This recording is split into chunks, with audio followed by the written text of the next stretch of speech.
What's going on, Omnibuddies? Mitch here, and today we are continuing with our Spooktober event where we are doing overviews, reviews, whatever you want to call them, of spooky books all through the month of October leading up to Halloween. So what are we looking at today? Today we are looking at Scott Snyder's and Rafael Albuquerque's amazing, horrific story, American Vampire.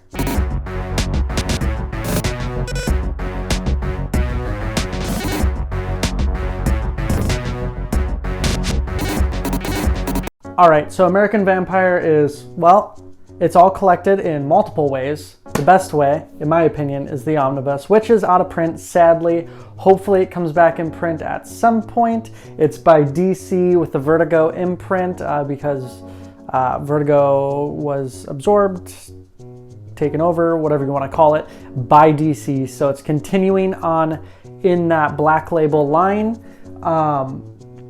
And this is volume 1, so I believe that it's going to be continuing. Scott Snyder loves doing these really long epic stories, so really excited about this. Rafael Albuquerque's art is always gorgeous, always amazing. Great book. You can get the hardcovers, trade paperbacks, maybe single issues, not totally sure on that, but this is definitely a book you're going to want to track down. Let's find out why. All right, here it is. Here's American Vampire by Scott Snyder and Rafael Albuquerque, Stephen King, Shane Murphy, Dustin Nguyen, just complete powerhouse of a team on this book. It is unbelievable, all the people they have in this. Yeah, so let's take a look at the front cover. Here is the spine of the Omni, and here is the back.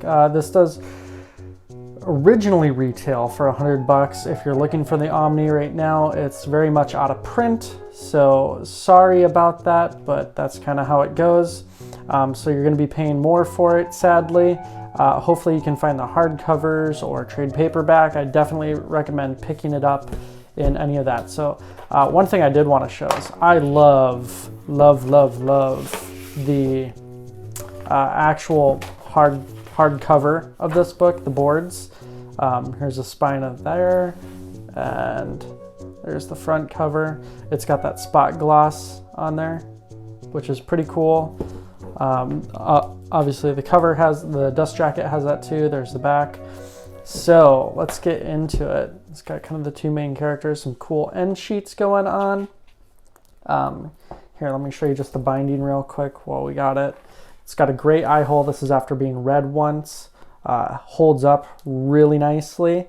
And yeah, no rips, tears, not really any spine sag or anything like that where it, pulls down too much over time. So that's pretty cool. Well constructed book. It's the American Vampire. It's a whole bunch of like vignette stories, small stories that all kind of merge together into one. Here's the creators. Here's all the stuff. It collects American Vampire 1 through, 1 through 18, and then it's got a bunch of the miniseries, short stories that all feed into each other, which is cool. Great introduction. And then we get right into it. So like I said, this is a whole bunch of kind of short stories that tell basically the story of vampires coming to the United States, kind of when they immigrated here to the United States. I say here because I'm in the U.S., but you may be watching, so there if you're not in the U.S. So everything's got, all the chapter titles are basically have the time, the place and date on them, and then you follow basically the first vampire, the start of vampires in the United States as they make their way across and throughout the country and spread.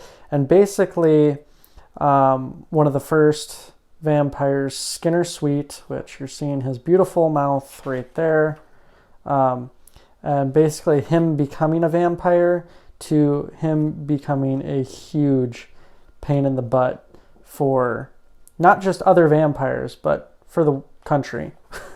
So the art here is very kind kind of nice and well done, and then as it goes along, it sort of just kind of becomes more and more gritty. You can see when he becomes the vampire and all that. So it starts from his beginning before he's even a vampire, and then just all the trouble he causes with the different people that are just trying to live throughout the different time periods, and then what happens when people figure out who he is and what he is, and fighting back and all of that. Just such a cool story, and I'm a sucker for Westerns too, so it's very cool to watch kind of a reinterpretation of just regular Westerns where you plop some vampires in there. That's why I'm kind of like a sucker for movies like Cowboys and Aliens and things like that, where you just you got that cool Western vibe, but then you get a lot more of, you get that little extra cool sci-fi horror, in this case, twist. Love it. So it's not just Western, but obviously war, which is a pretty cool concept to have someone in the military who's a vampire, and how that all works out and what happens, behind the scenes of war when you have vampires in there. So cool. I love, by the way, how the vampires are drawn. Just they sort of twist out of and contort a little bit, so they're not just like people with fangs and super fast and strong, but they also kind of contort when they change into vampires, which is so cool. This book has a lot going on. You really got to read it kind of end to end. I took a little break in there, and I was like, oh crap, I'm a little bit lost. So it catches you up pretty well, which is good. That's why I don't like reading single issues, because I forget a lot of what's going on. So I love being able to, we'll keep it PG, try to. And then getting them into Hollywood and all that kind of stuff. So yeah. You kind of got to read it end to end, and that's really going to help your experience with this story, especially because it jumps around so much that you do want to make sure you're able to keep up with it. Otherwise, you might get a little bit lost. That's my only issue with time jumping and jumping around and things like that. But the art, oh my gosh, Rafael Albuquerque's art is just out of this world. Just so good. Love it. Yeah, gets really dark. Definitely not a book for kids, obviously. I'd definitely give it a PG-13 rating at least. I don't know that I'd want my 13-year-old reading this. There's, sex and a lot of killing and sultriness to it, as it were. But overall, super cool. Very satisfying book, and a decent ending. As I said, this is volume 1. So here's the bonus section. This is volume 1, so there's going to be more, and I cannot wait for more of this story to find out exactly where it goes.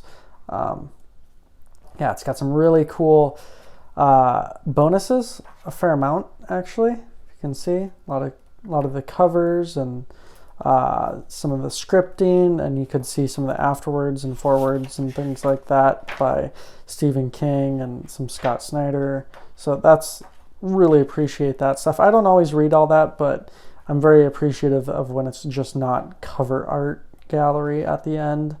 I do appreciate that, but I do want more. I love scripting's cool. My favorite thing is when they show pencils to